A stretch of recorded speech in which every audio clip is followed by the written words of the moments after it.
We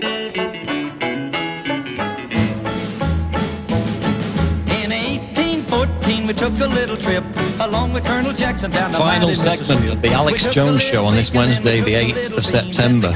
We're talking to Gerald Celente of the Trends Research Institute.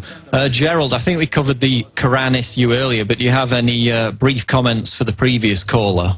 Well, you know, I do, in a sense that I want to read this from this is from my book, Trends 2000. This was written, actually, in 1995.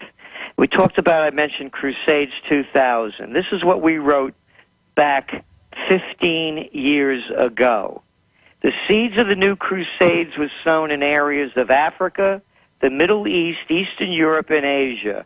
Throughout the Muslim world, devout masses, politically repressed and impoverished, were rising up against their endemically corrupt and inefficient secular governments with their pro-Western alliances. Imperialism, directly or indirectly, took the blame for the poverty, the lack of opportunity, and the social and moral decay. Disenfranchised, desperate, politically powerless, Muslims in many countries look to charismatic clerics to change their destiny. And that's what you have. And we said this time we talk about the last Crusades fought by the Christians, but this time the God of record will be called Allah, and the sanction will come from Islamic clerics. It's called foreign policy. Amazing. That's sure to get more people calling in. Unfortunately, we're running out of time. I'm going to be selfish and jump in with probably a final question here.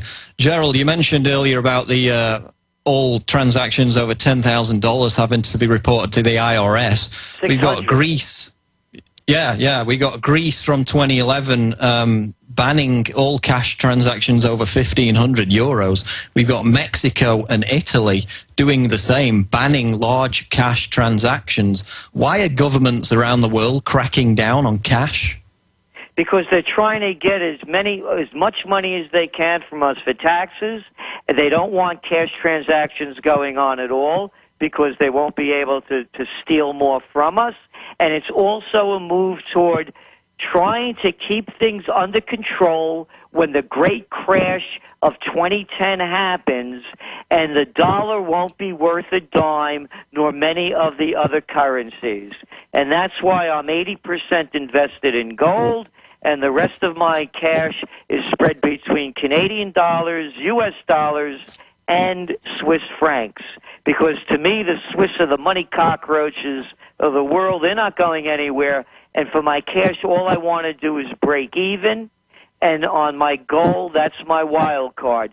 So the governments are going to be looking to squeeze every penny they can. As you mentioned about what happened with the strikes yesterday in the UK and France against austerity measures, these aren't austerity measures. It's called robbing the people to take all their money and to give it to the bankers. That's what an austerity measure is. Exactly. Frank in New York, probably final caller. Quick question for Gerald Celente, please. Go ahead, Frank in New York. Hey, Oria. Yeah, I was just wondering if Gerald believes that instead of, we always have to save for the future, put into individual retirement accounts, invest in gold, the whole works. But the Social Security and social programs, I mean, you said that, we should become We got 30 seconds. What's your question? Go ahead quickly, please. Okay, yeah, what do you think of the social safety nets? Don't you think we should expand them? Don't you think we should give more money back? Okay, well, Gerald. Where are we going to get the money? Of course, it would be wonderful. We don't have the money, and you don't have enough people working into it, and well, you're still going to get your retirement money, but it's not going to be able to buy much.